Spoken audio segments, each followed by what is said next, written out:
So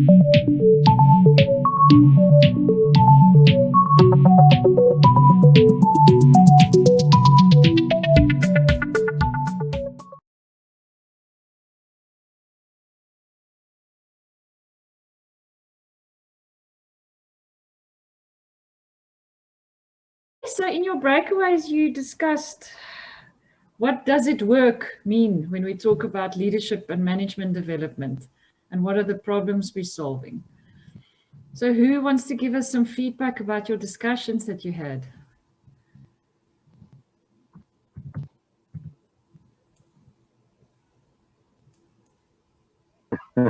Michael, you're off mute. Would you mind starting?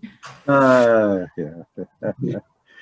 Yeah, well, Chris too, and the rest will jump in because I didn't take any notes, but I think we kind of don't know. We think it's very complex.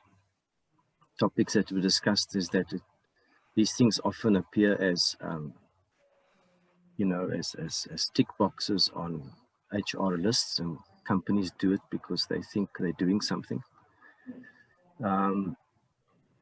We're not entirely sure how you measure whether it's worked. We think that, you know, management or leadership is a different kind of job, particularly at a social level, so that people who are promoted into these positions invariably have the skills and they understand the processes because that's why they're there. But there's a whole new sort of complex social domain that they have to operate within. One of the topics that was also discussed was that often people who perform well are moved into managerial positions, but they're not good managers. Academia was mentioned, salespeople. I think, yeah, you know, the one-liner, just to jump in, is we kind of don't know. It's quite a complex thing. How do you know if it's worked? Everyone has gone and it feels more confident, perhaps. I don't know.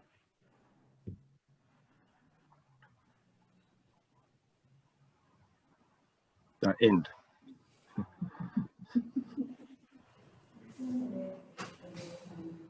Yeah, so who was in the room with you? Christy, Michael, Maureen, and Simo. Simo says his sound isn't working. Yeah, Simo, unfortunately, we'll have to. You can hear us, but we can't hear you. So if you have brainwaves, slap them into the chat box. Yeah. Yeah, Maureen took it a step back, Maureen, to say the first question for her is who actually gets promoted into management.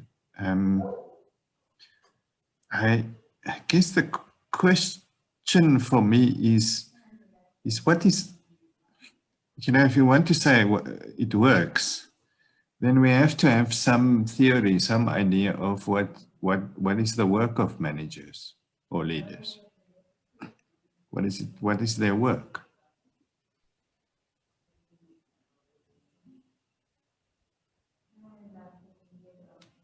And that work is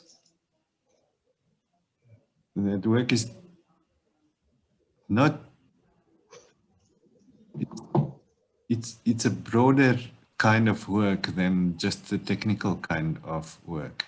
And to be a manager is something quite specific. It's not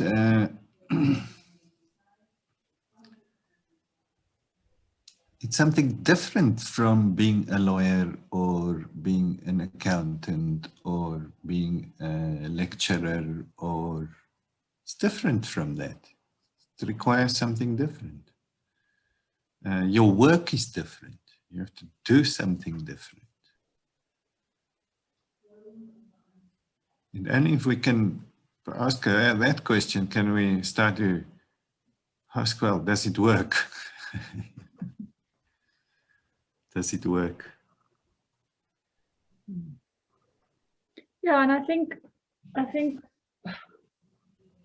some of it feels obvious, And then when you start thinking into it, it can become more complex.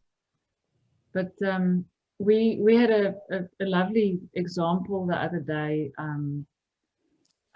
So we've created a community of practice for people who's gone through our management and leadership development programs.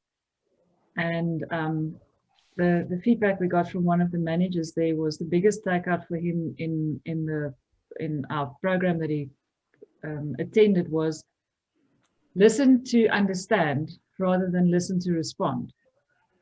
And he was quite proud that he's really practicing that skill and how it's working.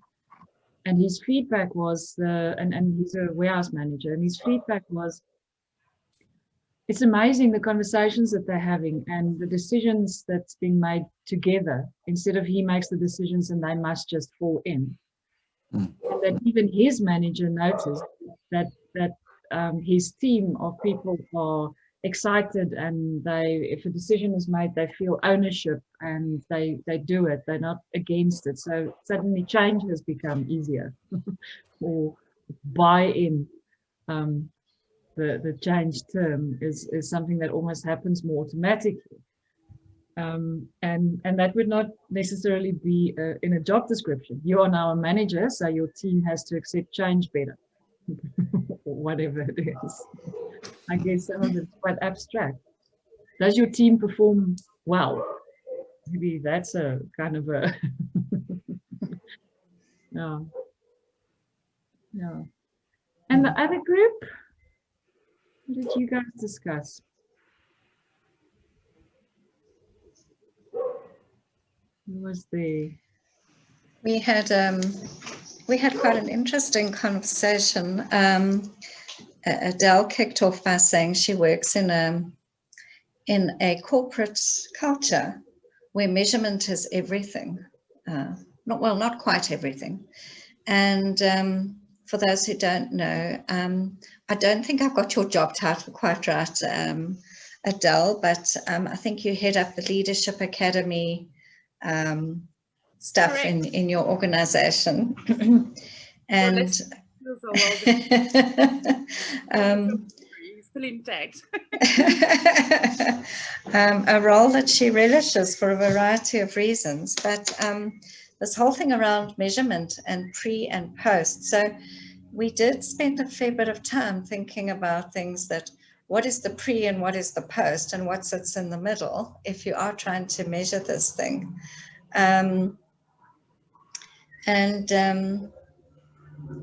And we didn't really drill down into that at the time. We were looking at things that often get stipulated. You know, I want my person to be a better manager, or I want my person to be able to lead a team, or I want this individual to take over the operational stuff so that I can get on with the more strategic stuff, for example. And what does that dynamic between managing the operational and the strategic actually look like? So that was in our group. And I think Roy and Adele should add. I think you've done a very good job at summation in terms of our discussion. And just to provide context in terms of the example that I've provided, I work for a multinational company, and we've got a specific leadership profile with development interventions that ends up in an assessment center. And being our culture as it is, relying heavily on measurement, it normally is two-pronged. The one measurement metrics is clearly related to results, and it's an automotive company, so results are fairly easy to measure in some areas. And in terms of the leadership aspect, it's definitely more challenging. One element that we apply in our organization is the results of the group-wide, it's a worldwide engagement survey that we participate in terms of specifically leadership behavior and engagement in the team. but sometimes we obviously we get this often in terms of people that's been promoted newly not making that cut, and leaders coming to us and saying, but we believe that this person was the be all and end all of it, our definite HP talent. However, you are now saying that this person is not making the standard that the group has set. So it's an ongoing challenge, and one of the elements. So what we've done, what I've piloted in 2020, is to take our leadership profile just as a generic measure. And I started at the beginning because at our company, leadership focuses on 4 pillars. We measure in terms of innovation, team, results, and reflection. And in 2020, I introduced a pilot starting at reflection in terms of living integrity, acting responsibly, realizing self-correction, self-development, and living that personal stability. Practices like asking for feedback, to not hear it via HR that you're not cutting it, and starting sort of with the person themselves, trying to build that capacity. Whether we're on the right track, I don't know. It remains to be seen. That pilot has not run its full courses yet.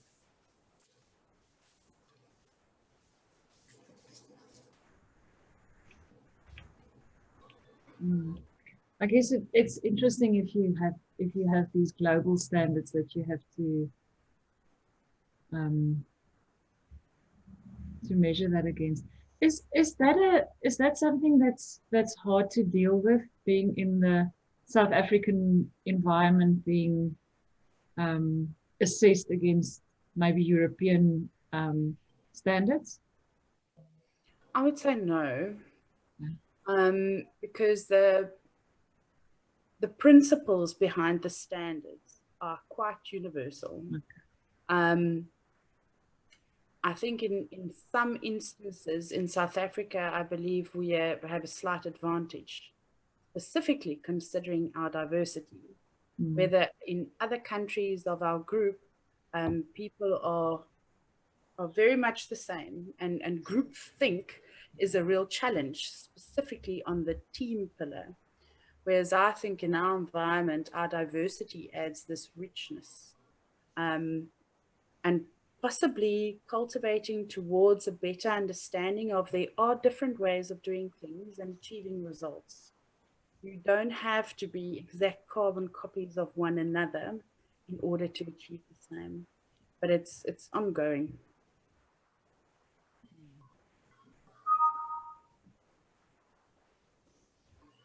Yeah, thank you. Roy, is there anything you want to add about the discussions you had? Not really add. My brain is tying in knots around the measurement side of things, because, you know, measuring the success of a management development program or a leadership program may not necessarily be only because of the program. So I'm just going on a rabbit hole of questions, you know, that I'm taking 4 pillars and thinking, but there must be like at least 27. So it's something I'm going to think about for a while. Thanks, Adele. I'm not going to sleep tonight because of you.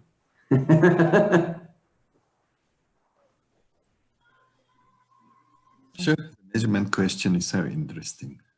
And this is what normally happens when one ever engages on these topics, because I also end up with more questions than answers, which I believe is a good thing. And yeah, every so often we are required to sort of dip into the Kirkpatrick model in terms of evaluation of training, but it's not as easy as it sounds. So yeah. I guess when you have, I mean, you sit with an organization, you have a leader profile. I guess linked to that is a competency profile, And behind all of that sits a sort of, perhaps, I don't know, an idea of the leadership brand of the organization, as well as a culture profile, the kind of culture that you want to have in the organization. There's a whole bunch of things related to this ideal state organization. Yes, and in a certain way, I'm so glad, because I think over the past couple of years, our organization has seen the light, because many of the programs that we've been doing are now integrated according to this one uniform ideal standard profile that we want, with integrated elements of culture. And for instance, in the assessment centers, where we measure on sort of a once-off day and time principle whether a candidate measures up to the standard in order to proceed to the next level, throughout the organization, our performance management documents, we still adhere to performance management documents and processes, have now been aligned to that same standard, which I think is fantastic, because everything sort of fits together. So something that I think I'm hearing from the things that you're saying, Adele, and the sort of comments that are coming through, and Christo, what is their work? You know, what is the work of managers? It seems to me like it's almost necessary to have someone who's doing some sort of sense making around all of this, who's attempting integration, who's attempting alignment. Because in some organizations, and I work quite a fair bit with medium-sized businesses that often don't have resources like an Adele, for example, or access to anybody like that, where job profiles are very static things. Lists of competencies are taken from a menu. Behavioral competencies are taken from a competency dictionary, for example. And reading some of that stuff doesn't truly always give you an idea of what is the work, and what is the leadership philosophy or culture, for example. And I think there's a lot that sort of gets assumed, and there's a lot of stuff that's almost taken as for granted in terms of, well, these are the 7 or 8 key critical things that need to get developed, because that's what has been getting developed for years out there in the marketplace, you know. So you must learn how to manage discipline, and you must learn how to have engaging conversations with your staff, and you must learn decision making and problem solving skills, and that'll kind of make you a better manager all round. So I think this thing about having somebody or a focus around what is the work, and you know, how do we create that integration and that alignment, sounds like it's so important. Yeah.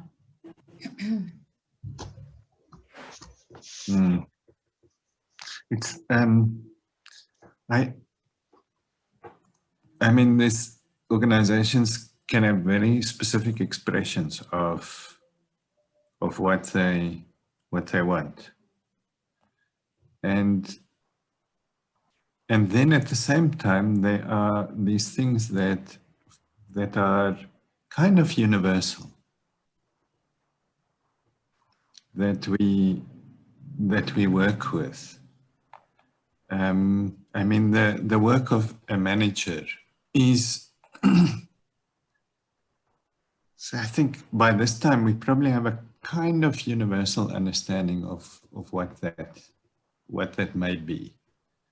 And of course, there's particular applications of it. And then for me, the question about learning or development programs is to be clear about what we actually expect that development program to achieve, and and perhaps not more.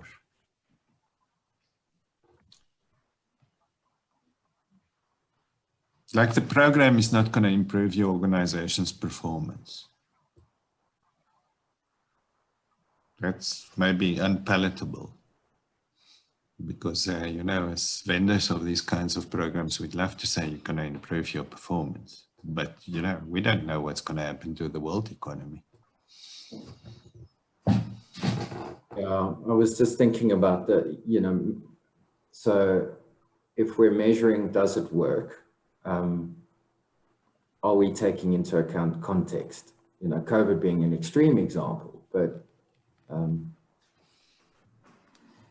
you know, and if you're deploying leadership development or management development programs and you're saying it's not working, is it the measurement?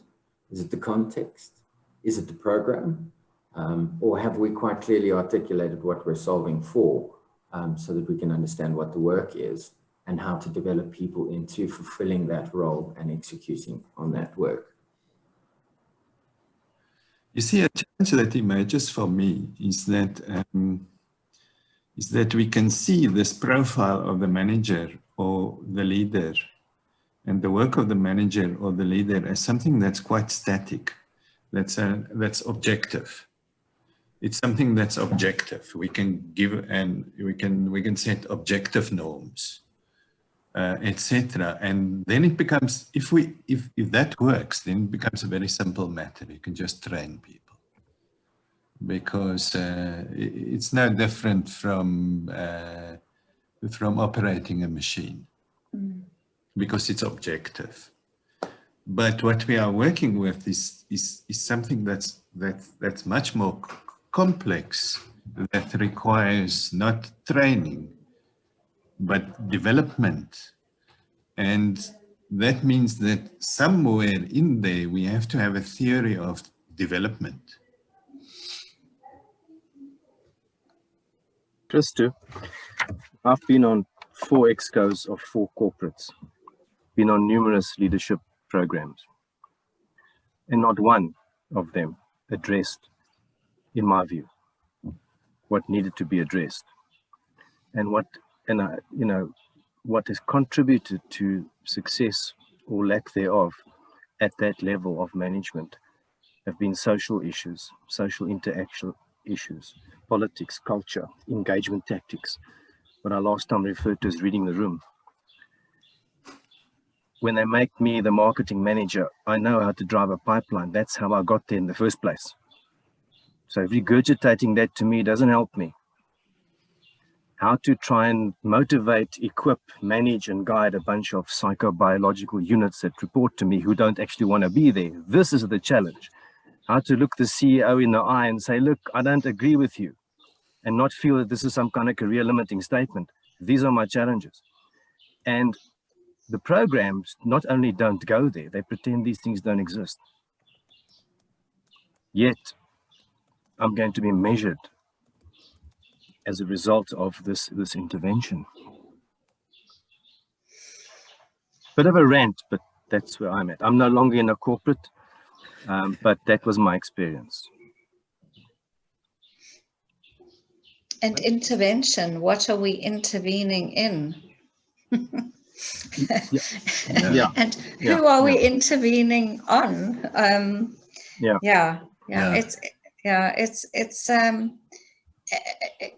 This is really interesting, Michael, because a lot of the leadership development stuff that I've had exposure to or been involved in, or like you as a recipient of these things, often there was this thing called, we create the safe space. So the safe space is created and the conversations do happen to address some of the things, but that's where it sits.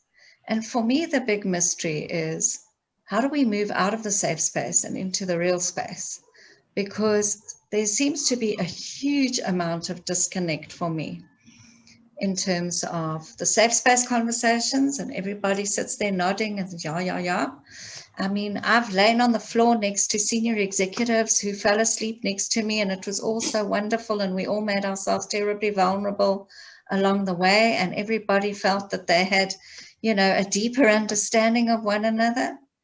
And then I went back into this boardroom environment that was as cutthroat as it had ever been, that was as sycophantic as it had ever been, where, you know, giving the top guy a score of 10 was the right thing to do, although you felt like giving him a score of 2. So for me, it's maybe about really grappling with that disconnect and what happens in that space between where the magic gets created and reality comes back. And how do we measure that? I don't know. Yeah, and it's great, and we measure that in different ways: engagement surveys, culture surveys, etc. And yet we still have the Michaels of this world who say, I didn't see any real change coming out of it. Well, if you're actually quite honest about culture surveys, engagement surveys, and those kinds of things, I think the movement from one survey to the next is marginal in most organizations. I think they actually never move the needle. And then we're not even asking you if what the culture survey is measuring is actually what should be measured, what's useful for measurement. Because it becomes another disconnected view. It's sort of an abstraction of the organization. It's not, the culture survey doesn't tell you what the culture organization is actually like. It tells you what the culture looks like through the lens of this instrument. And whatever we see through the lens of this instrument, we might call culture, you know, for the purposes of doing a culture intervention. It becomes quite self-serving in a way. And I think that's why managers like Michael have such frustration. It actually doesn't move anything real. We had a situation just on that point where they moved the culture survey from being anonymous to actually knowing exactly who said what, and the participation percentage increased to everyone's surprise, and everyone, you know, patted each other on the back and said, well, you see. Well, this is not an official, but my view of that is what actually happened was the increase in indifference. People didn't care what, you know, if management knew what they thought. So the needles didn't go to the right, they went to the left, but the participation percentage went up. Why that is, I don't know, but it was an interesting phenomenon. Very interesting. And Michael, if it's not anonymous, do you think then people rather say what they think they should say? I mean, you know, I believe it's that the people that are going to say what they want to say are going to do it anyway. They'll do it in a boardroom, they'll do it in a passage, they'll do it in a survey. And you kind of know who they are because you hear them saying it. The people that don't want to say what they want to say don't. No amount of, you know, clever online clickable thing is going to, in my view, you know, changes that. oh, sorry. Timo seems to have sound now. Yeah. And well, you know, the safe space that you know, Beatrice was mentioning, that is such, you know, these spaces are created, and I've experienced them. I've had them in my own teams, but they're safe because they are alienated, I think. You know, it's a bit like making a very controversial political or religious statement, but on Jupiter. You know, it's wonderful, everyone hears it, but it has no effect. Yeah, because you've got to travel back here to this real, as you said, cutthroat KPI, pipeline management, bottom line, and. We've heard you a little rant, that's cool, but let's get on with the real stuff. That's the vibe you kind of get.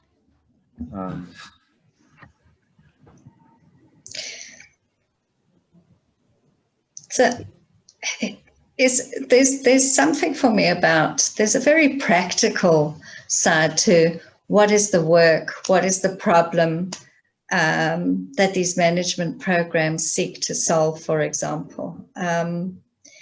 And I remember in the early days of designing some of the manager bootcamp stuff, Christo, the conversations was around, we're not there to teach them the technical skills of management.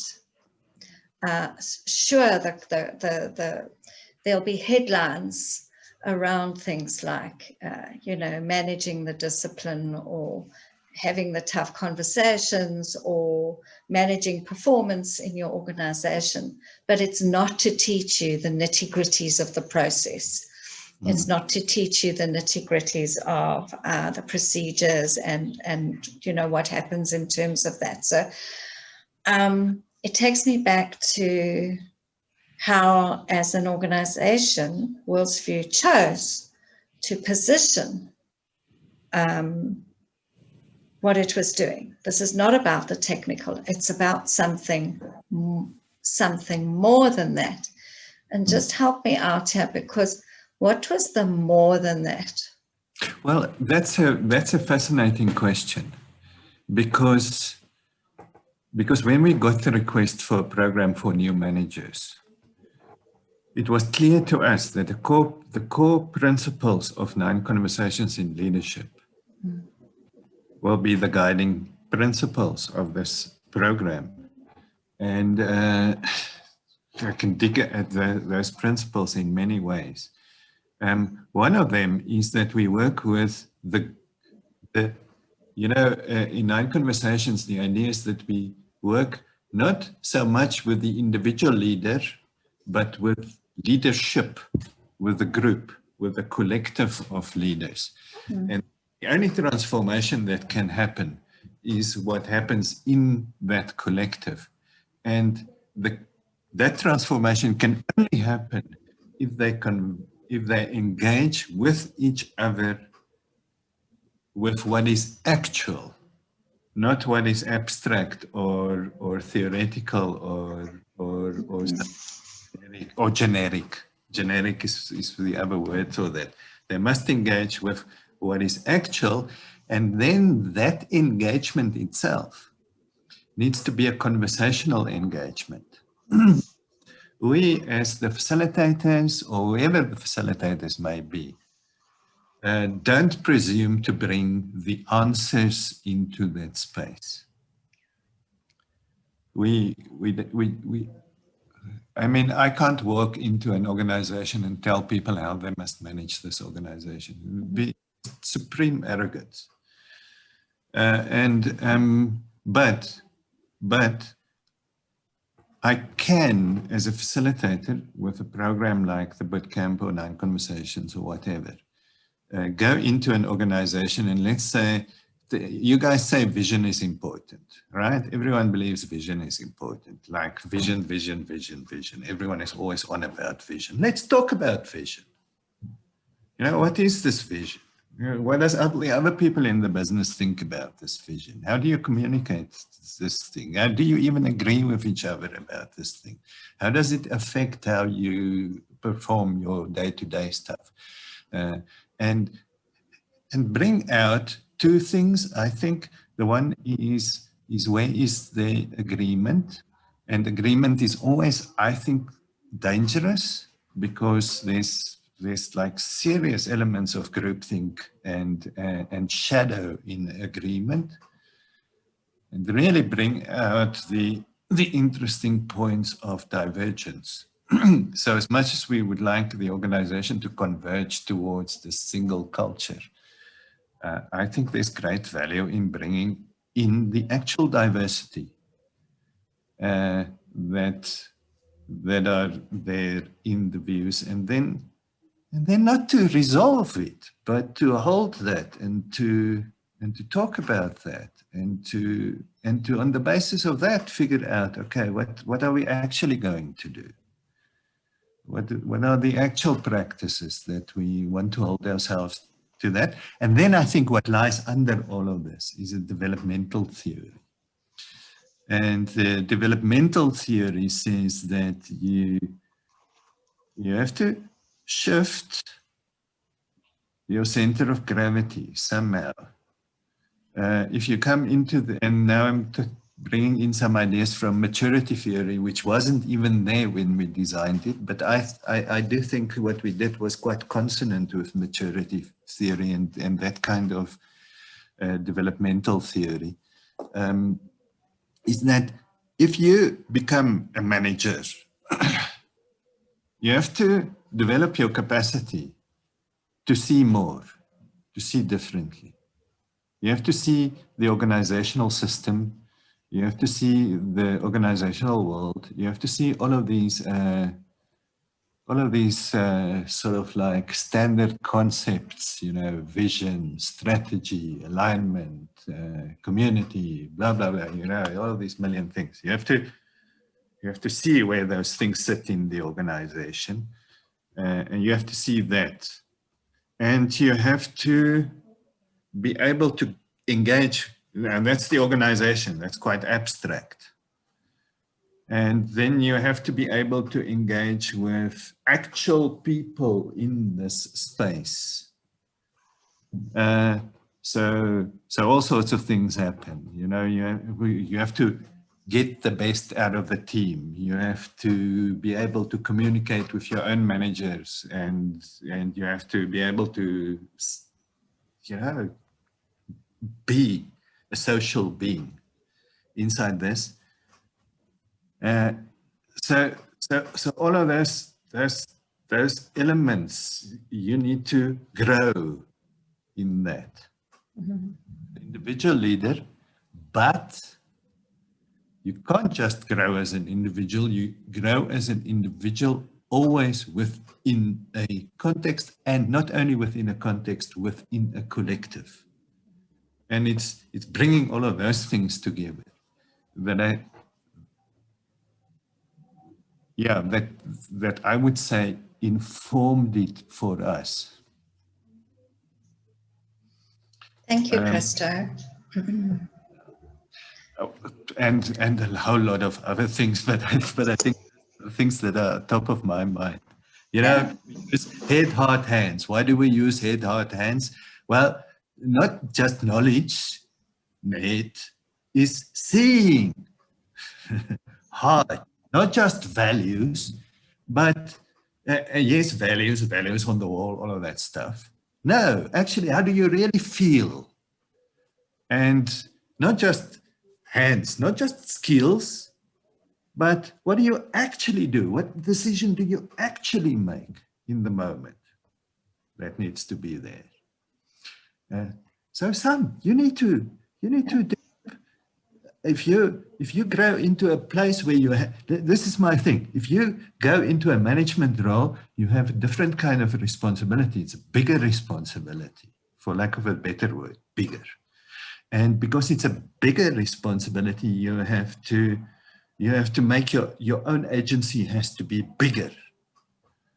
And for your own agency to be bigger, you have to, you know, you have to grow. You have to get rid of some of your bad habits. You have to stop looking just here and look at this. Things like that. That kind of shift. And you have to challenge people into that shift. You can't just mollycoddle them into that shift. I love your energy here, Christo, just in terms of this whole, thank you for sharing all of that. And I think what's popping into my mind is, you know, you see these kind of programs advertised, there's a list of topics. And actually what it's really about is how to navigate your organizational bullshit and survive. Yes. And I'm completely oversimplifying here, but there is something around that in terms of, I think of, we want it to be orderly, and topics on a page, and when a program gets advertised, looks very orderly. But actually behind all of that, organizations are messy.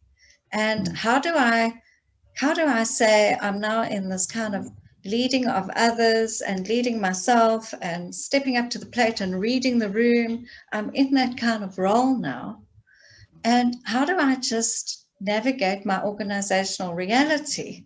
And maybe there's some really lekker bits to my organizational reality and some really complicated bits. And how do I help make the best sense of that for myself and for others?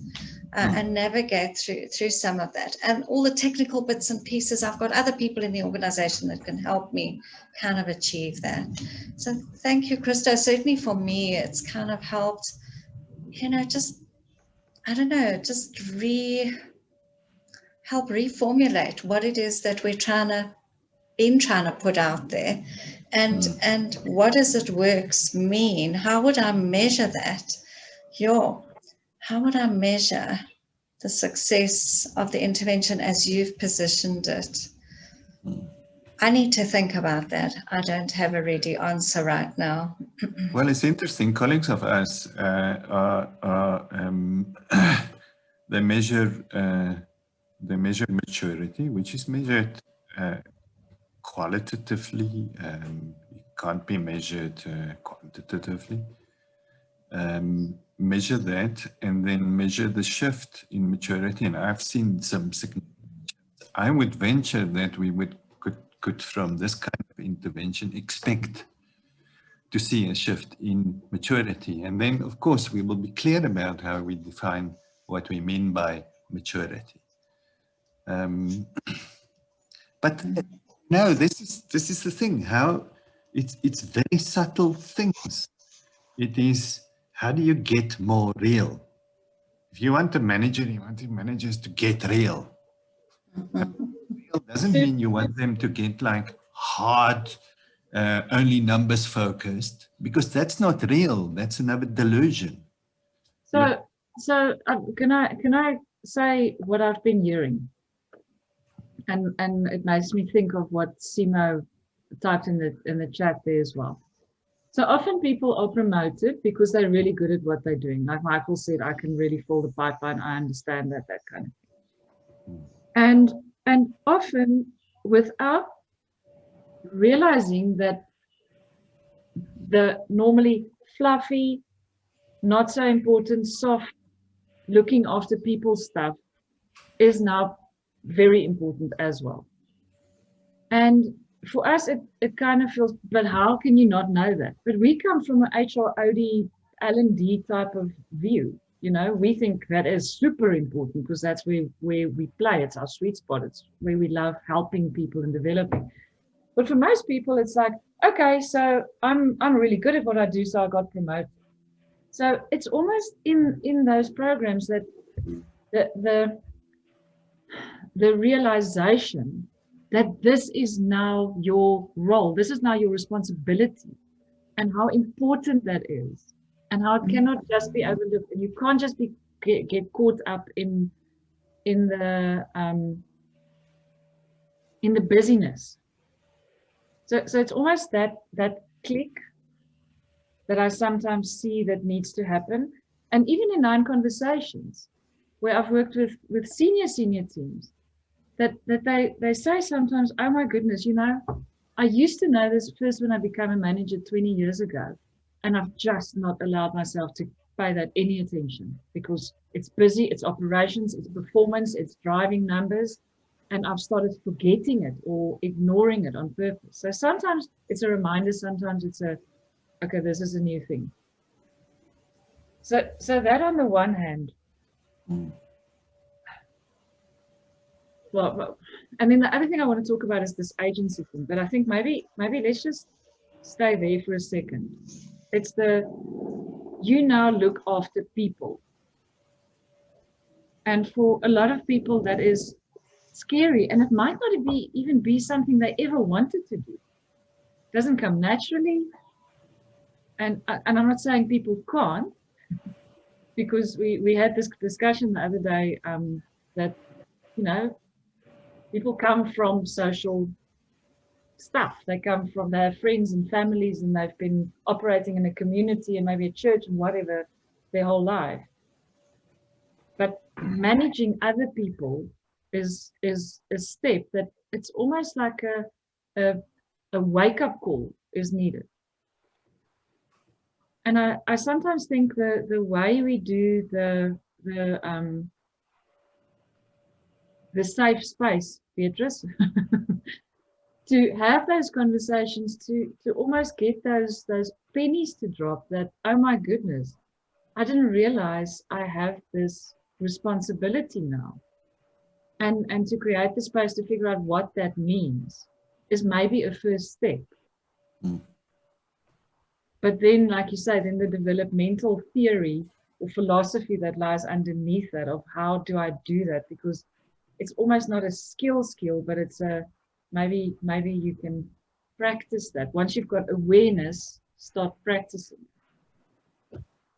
I see Simo said he's connected with his phone, so you can say something. Simo, your phone was noisy, so I muted your phone.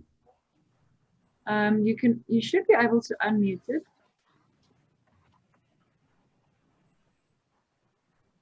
Hello, everyone. Yeah. So just a introduction. Simo has been on our new manager bootcamp program, and he's also part of the L&D team at the organization we work. So we thought his would be a very interesting opinion of having gone through the program, but also thinking from an L&D kind of perspective. Yeah, so Simo, what have you been hearing today, and what do you think? I think what we've been doing, I've had quite a good input from what Michael said about that Big 10 psychobiological units. I think that brought something to my attention. But from my side, coming from the academy, being a trainer and went through the manager bootcamp program and L&D process, what I find that I think it's a two-way thing, this thing of leadership and management. Because what comes out is that most on our workshops, which is our money-making part of the business in Scania, people are promoted because they are good at what they do. The guy is a good technician, then because he's bringing in productivity, efficiency, he's good at his job, then we decide to make him a foreman. But now the challenge is that we don't go through a process of that, Simo want to promote you and make you a foreman. Are you aware what are the responsibilities of a foreman? Then if I'm not aware, I should be made aware. And also from me as getting a promotion from being a good technician, find that now I'm looking at the status at work. Money becomes a motivator. There's going to be a change in salary and all that. So we don't get a good communication between the two parties, the one who wants to promote the other and the one who wants to be promoted before we can promote someone. So I'm looking at improving my lifestyle, so I take the opportunity, but I'm not ready myself to learn and grow from not just doing the job of being a technician, but now managing people. And also when guys get promoted, they come to this program, New Manager Bootcamp, they learn about managing organization, developing your team, and leading the self. But the challenge also comes that I was just a technician a couple of months back. I had a team that I was working with. Now I become a foreman, or I move from foreman to a manager. So either direction I move, I have these people I was working with them. Maybe from a technician side, we used to give a foreman a hard time, doing things that are not so right. Now I'm in that same position now. I need to guide my own colleagues that are very close to develop a friendship. Also that harms also the process. So I think it takes both parties. Before organization promote people for positions that deal with managing people, I think there must be that engagement to say, are you ready for this? This is what it entails. This is required from you to deal with this kind of situation. Also me, looking to myself to say, I would like to get a promotion. I would like to get a better income, but am I willing as an individual to learn and be in a state to understand what is my responsibility? So that is how I've seen it from my side. But from the manager bootcamp, we had two good cases. I think Christo would remember. We have one gentleman called Luvanesh Naidu and Bongo Simlambo. Those guys, Luvanesh, when he did the course, he was a foreman. Now he's a workshop manager in Durban. And the results that are coming in, they're quite good. But his senior now has a challenge because he feels that he is too open to people. He pays too much listening to what people say. He pays too much on the human side. Yes, delivering numbers as well, but he's easily accessible because there's this culture that if you are senior, your subordinate must be a bit distant from you. But we've seen with these two gentlemen a very good approach to it, and they are doing quite well. So that is a little from my side. Yeah. That's so interesting, Simon. I think what's interesting in the program is you speak about that shift in responsibility. And I think that's a major part of the work, is to help people take more responsibility wherever they are, to just open that thing of I can take more responsibility. And then I think the other thing that we do in the programs is we have a sort of there is a framework, something that's ideal. But our starting point is not really there. Our starting point is, what are the actual things that you are struggling with? What's the actual context that you have? What's the actual politics that you have to deal with? Let's figure out how you're going to make it work, make your own life better. Because often the question for me is, you know, you would get new managers and they would say, yeah, the system is so bad and it's so terrible, and, you know, we've got tyrant bosses and there's no communication and all the usual stuff. You hear it all the time in any organization. And then to turn that around and to help those new, through whatever Socratic process, help support people to see that actually, you know, I have some impact on the environment of my team. I can be more intelligent around how I engage with the powers that be. I can let go of my habitual manipulations and actually act in a more real way, regardless of the organization. That kind of thing. So it's a funny thing for me, this new manager and management development, because regardless of the culture, is this desire to help people to make their own lives and the lives of everyone around them better, and to make their organization more successful, because that's their context, that's their work, that's their world. So it becomes very simple in a way.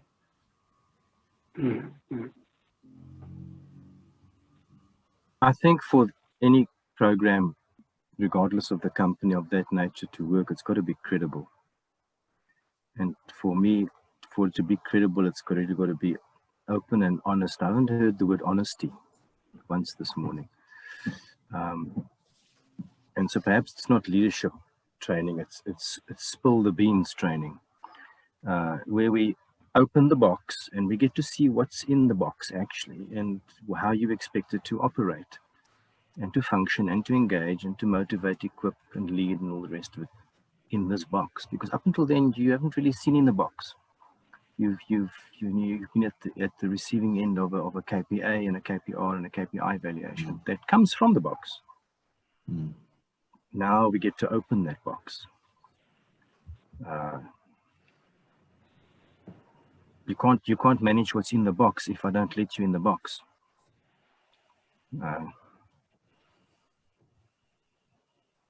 Which also speaks to a huge responsibility on us as facilitators of these programs, because you sometimes open a box and you've then got to be there to help people deal with that and with the scariness of all the new responsibilities and what's lying ahead, and not just open it and leave it there. So I guess the design with, again, the underlying development theory needs to really do that U process. You can't stop heading towards the bottom of the U. You've got to keep the safe space in the container and the togetherness until we come out again the other side. Yeah, I think your organization like yourself's, responsibility, just from my perspective, is how you open that box and how you expose people to what's in the box. And that's what you do, and that's what you're good at. The organization's responsibility to allow you to open the box, because if they don't allow you to open the box,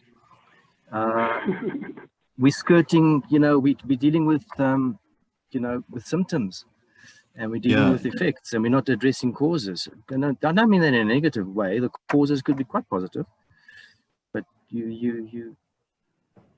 you're issuing band-aids. I think so. It's not. I think it's generally quite unlikely that people will allow you to open the box fully unless you work at quite a senior level. What I do find is, to be a manager is to be in the world and to be able to be more or less success or effective in the world and healthy in the world. And sometimes that is coping stuff. You help people to cope. You help them to make sense of this context in which they find themselves. You're not going to tell people they have to go into this they have to adopt this democratic ethos if they sit in a context that's completely bureaucratic and authoritarian. That would be madness. They won't be able to, it would just be ridiculous. But if you're in a bureaucracy, you find yourself in a bureaucracy where there's all of this power, what are you to do as a junior manager? What are you to do? How are you going to cope? How are you going to manage this? How are you going to deal with this? Let's say you actually like the job, you want to stay in this organization.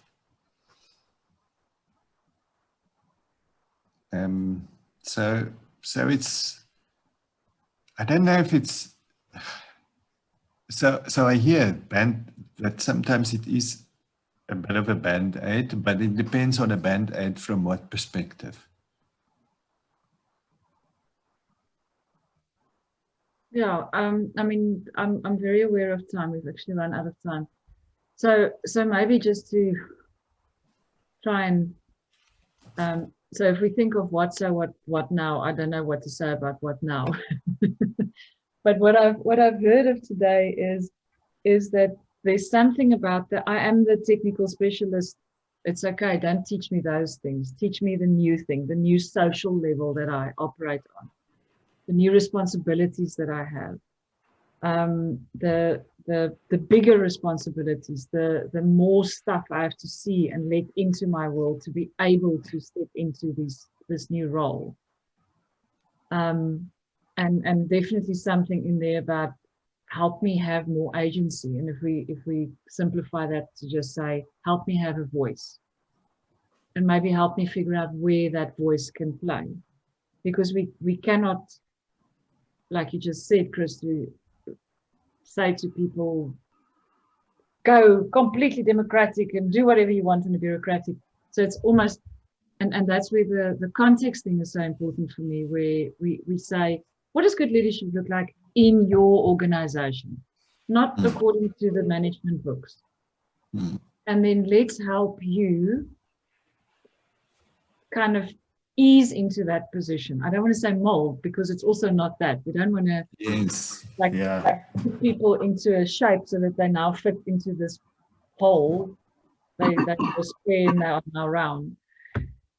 And it's a huge responsibility for OD practitioners. it's a huge responsibility, and it's not an easy thing. And I think sometimes people think, well, you start the training at a junior manager level and it becomes more and more complex and much harder as you go senior. I don't think so. Yep. I think the responsibility of these people that we hold in the safe space, the responsibility we have towards them is and remains huge. Doesn't matter what level. And I think just on that point, Liesl, it is absolutely wonderful if organizations invest in the development of the youngest leaders. Because these are the people who, it's like investing in the future. It's investing in the next generation. That's important for more reasons than just the organization. Those people go out and they feel more confident. Michael, you mentioned, how do you feel as after this thing?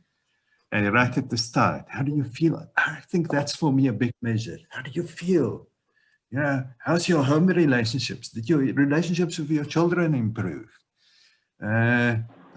Are you having a good team? And with that, I'm not meaning, are you soft? I mean, are you getting the performance? Are you not letting them bullshit you? Are you, all of that stuff. It is, are you in that together? Can you create that sense? And does your work feel better for you? Is it more, I think junior managers, new managers, or managers at any level, sometimes they go to work and it's like really hard because, geez, I have these issues to deal with and these issues to deal with and these people issues, and it's really difficult and it becomes really unpleasant and they become unhappy. We want to change that. It's like go to work and, yeah, you're going to spend so much time here at work. Make it better. You have some power now. Yeah, Christo, if I may come in there, I have, maybe it might be incorrect from my side, but I've looked around and find that for one to be a leader, a manager, you need to have something come from you to say, I'm willing to do this.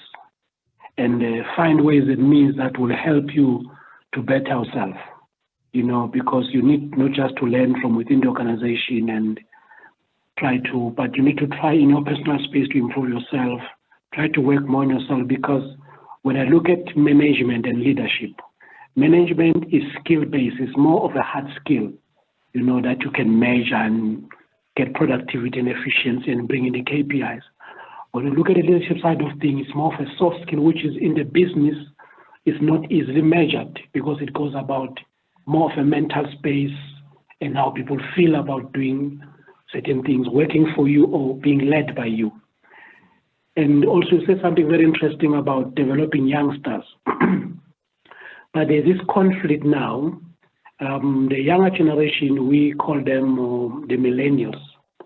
And they are deemed as unruly, they don't listen, they are not loyal, and you've got these senior guys who come from the baby boomer generation, who want people who must listen, toe the line, who don't want to be confronted with certain issues. That is what we see also bringing in new technicians, taking apprentices. We find that now we've got this senior guy who's a technician.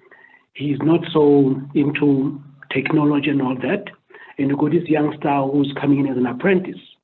When they come to work, the elderly person is more hard on the work, spanners and all that. But this youngster, when it comes to diagnosis and computer-based ways of working on the vehicle, this youngster is flying with it. And he gets to come to a position where he knows quick things and much better things than the senior technician, and it becomes a clash. So also from this way now, can people willing to adapt, to the new way of doing things?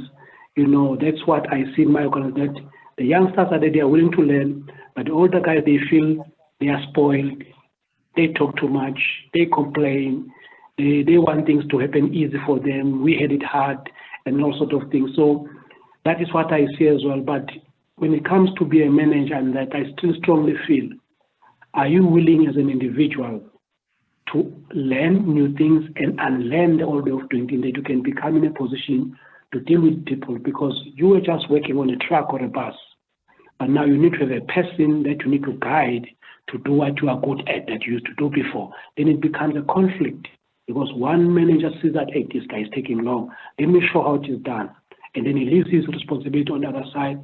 Then you find that now there is a conflict, you know, between the people on the floor and the one leading them, because he's stepping over the line, finding that now things are not working out well. So that is what I can add from my side, what I've observed in the business I'm in.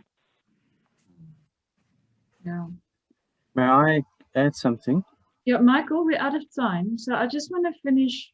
I want to finish, and then we're 7 minutes over already. Didn't notice. So I just want to finish and say that you know, if you gotta go, thank you for joining, and Simo, thank you for that. What I heard is so important. It hasn't come up today really. Is you got to be willing and want to learn. You've got to be. It doesn't help you get stuck onto some kind of a leadership or management program if you're not interested and you're not willing to learn and you don't want to be better. And then, yes, very true, Beatrice, what you just said in the chat, unlearning. Because becoming a manager, making that shift in role, responsibility, and mind means you also have to unlearn certain things. So beautiful. So thank you, everybody, for joining us today. If you have to go, go. If you don't have to go immediately, I'm going to let Michael make his point and you can hang around for the chat. And it's now casual, unofficial, not that it was very structured. But yeah, so thanks for joining us. If you want to continue this conversation at all with any of us, please contact me or Roy or Christu. And we hope to see you again soon. Cool. And I'm going to stop the recording now. And Michael, floor is yours. Yeah, I'm just going to make the